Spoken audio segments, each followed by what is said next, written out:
मैं कल सुबह उठा, मुझे लगा डेफिनेटली कि अभी मैं स्क्रिप्ट पे उठते ही काम करूँगा। स्क्रिप्ट पे बैठते ही एक या दो रीडिंग में लगा और मैंने अपने वूप पे देखा तो मुझे लगा कि यार ये जो वूप पे ना, मतलब मैं कम सोया हूँ। फिर मैंने सोचा कि कल ज़्यादा कॉफ़ी पी ली थी। मेरा आइडिया था कि आज फ्रेश माइंड से उठूँगा अच्छे से सो के, तो स्क्रिप्ट में नए इंसाइट और इंस्टिंक्ट आएंगे। फिर भी बोला लेट्स कंटिन्यू, एक्शन लेना इंपॉर्टेंट है रेदर देन ओवर थिंकिंग करना। मैंने स्क्रिप्ट पढ़ी, एक बार पढ़ी, दो बार पढ़ी, चार बार पढ़ी। फिर मुझे रियलाइज़ हुआ, ऑलरेडी मैं एक दिन पहले 10 बार पढ़ चुका हूँ, कि मेरे से ना कुछ वर्ड मुझे दिमाग में रजिस्टर नहीं हो रहे हैं। और अब धीरे धीरे मेरे अंदर एक्चुअली इच्छा होने लगी कि कुछ और कर लो, कुछ और पढ़ लो, कुछ और देख लेता हूँ, कुछ और कर लेता हूँ, तो फिर इंसाइट आ जाए। मुझे लगा आगे बढ़ते हैं। बट फिर मैंने अपने आप को बोला कि मेरे लिए इम्पॉर्टेंट है कि मेरे को अपना प्रोसेस करना है। जब तक मुझे इंसाइट नहीं आ जाए कि क्या करना है, इस स्क्रिप्ट को एज ए प्रोड्यूसर कैसे आगे अप्रोच करना है, इस स्क्रिप्ट की बेस्ट डेस्टिनी क्या होगी, तब तक वो मेरे से हो रहा था। फिर मैंने एक दो और कॉफ़ी मंगा के पी ली और अंदर थोड़ा सा होता है ना कॉफ़ी पी के, और एक चार्ज होने लग गया। फिर मैंने बोला ज़्यादा कॉफ़ी पी ली, ब्रेन में एक अलग सा हेवीनेस सा लग रहा था। और ऐसे करते करते 30 लाइन के स्क्रिप्ट में मेरे 2.5 घंटे निकल गए और मैंने करीब से 20-22 बार पढ़ लिया कॉफ़ी ले लेके। फिर मैं ऑफिस के लिए निकल गया। फिर मैं जब अपने ऑफिस यहाँ पहुँचा, अब जब मैं निकला रास्ते से इधर आते वक्त, तो मेरे दिमाग में था कि हम स्लोली कुछ, आज मैं बोलूँगा कि क्लाइंट को कि कल सबमिट करता हूँ, क्योंकि मुझे ऑथेंटिक तरीके से फिगर आउट करना है कि स्क्रिप्ट का राइट अप्रोच क्या है। नाउ फिर जब मैं आके बैठा तो कुछ देर बैठा आगे कंप्यूटर के सामने। फिर अचानक से मेरे दिमाग में आया कि क्लाइंट ने मुझे एक रेफरेंस दिया था। वो रेफरेंस था कोई बोल्ड केयर की फ़िल्म का, इंडिया की, जिसमें जॉनी सिंह और रणवीर सिंह थे। कल भी दिया था मैंने, कल भी देखा था। अब मैं उसकी बातों को रिफ़्लेक्ट कर रहा था, याद कर रहा था। तो बोला चलो रेफरेंस को देखते हैं। मैंने रेफरेंस 1 2 3 4 बार देखा। मैं बोला यार, और जो मेरे सारे पहले फर्स्ट थॉट आए कि अच्छा ये लोग ये करना चाह रहे हैं, वो करना चाह रहे हैं, सारा दिमाग है कि अच्छा ऐसा कुछ बड़ा कास्टिंग हो जाएगा, ऐसा कुछ बड़ा सेटअप हो जाएगा, ये सब कुछ हो जाएगा। तो अब दिमाग जा रहा है, और ये कहाँ शूट हो सकता है, किधर हो सकता है, किधर शूट कर लेंगे, क्या कॉस्ट में कर लेंगे, कौन इसको करेगा, ये सारे थॉट्स आ रहे हैं। बट फिर ये है कि ये सारे थॉट्स कोर नहीं है।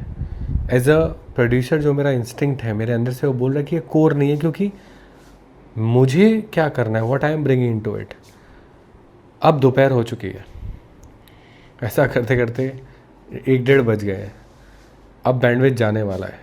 दूसरा, मैं ऑलरेडी लो कैलोरी डाइट पे रहता हूँ, तो अब मुझे पता है कि शायद आज ना हो पाए। और मेरे अंदर से आवाज़ आ रही है कि मैंने कल कमिट किया था कि मैं आज सबमिट कर दूंगा। मैं कॉन्फिडेंट था।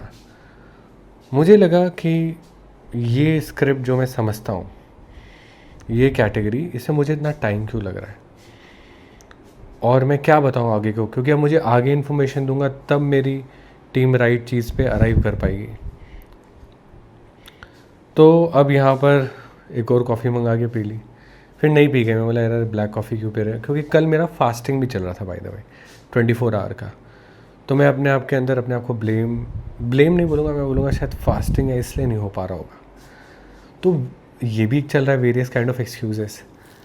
देन फिर क्या हुआ, अब मुझे 2 2:30 बजे फास्टिंग तोड़नी थी जहाँ तक याद है, और 1 बजे मैं बोला कि अब रुक जाते हैं, अब खाना खा के बाद में सोचेंगे, मैसेज कर दूंगा उसको। और फिर क्या हुआ मालूम है, मुझे इंसाइट आया बिकॉज़ आइडिया है कि हर बात का मेरा फाउंडेशन वही होता है कि how it will help everybody. एक एड प्रोड्यूसर, मेरी सोच है कि एक स्क्रिप्ट क्रिएटिव एजेंसी को, उस क्लाइंट को, डायरेक्टर को, वेंडर को और मेरी कंपनी को, सबका इंटरेस्ट के हिसाब से इसको राइट तरीके क्या करना होगा, जिसमें सबका इंटरेस्ट और सबके गोल अचीव हो और ग्रोथ आए। तो इन्फॉर्मेशन इतने सारे एंगल से प्रोसेस मैं करता हूँ, यही फाउंडेशन है मेरी हर चीज़ का, हर पॉइंट ऑफ व्यू से। और मुझे एक फीलिंग बनी रहती है जब तक वो पॉइंट ऑफ व्यू कंप्लीट नहीं होते। अब मुझे इंसाइट आया और मैं इस पॉइंट ऑफ व्यू पे अराइव, इस पे कैसे अराइव किया बताता हूँ। हर एक चीज़ के लिए अलग तरीके से अराइव करता हूँ। नाउ एक मोमेंट तो मेरे दिमाग में शॉर्टकट है कि एआई में डालो और समझ जाओ कि क्या करना है। बट एआई में अगर आप डालोगे तो एवरीथिंग इज़ पॉसिबल आएगा। It's not about you then. और वो शॉर्टकट वर्क नहीं करता in interest of everyone. Now मेरे को इंसाइट आया कि जो रेफरेंस है इसमें से मैं सारे वो एलिमेंट निकाल दूँ जो इस रेफरेंस को मुझे लग रहा है कि अटेंशन ग्रैबिंग है। तो मैंने सारे फेमस एक्टर, मैंने एक प्रोसेस किया कि सारे फेमस एक्टर को मैंने अपने दिमाग में डिसकलर कर दिया, ब्लैक एंड वाइट, इमेजिन करके, आँख बंद करके उनके डायलॉग डिसकलर कर दिए। फिर बाकी कैरेक्टर को री इमेजिन किया, मतलब सारी चीज़ को माथे में आँख बंद करके उस रेफरेंस को प्ले किया। और जब पूरी इस रेफरेंस को मैंने प्ले किया तो मुझे वो इंसाइट आया कि बेसिकली इसमें अचीव करना है एक ऑन्सेम्बल कास्ट का डेड ह्यूमर, ये मुझे अचीव करना है बेसिकली। और वो फेमस नहीं है बेसिकली, क्योंकि कुछ लोगों को देखते ही हंसी आ जाएगी। तो समहाउ उससे पहले दिमाग में कई चीज़ें आ रही थी कि ये करना है, वो करना है, उसको बुलाना है, सब सारे वैसे एक्शन के काम थे। बट दिस प्रोसेस से मैं इंसाइट पे पहुंच गया एंड देन उसके बाद सारे डिसीजन उसके अकॉर्डिंग हमने लिए।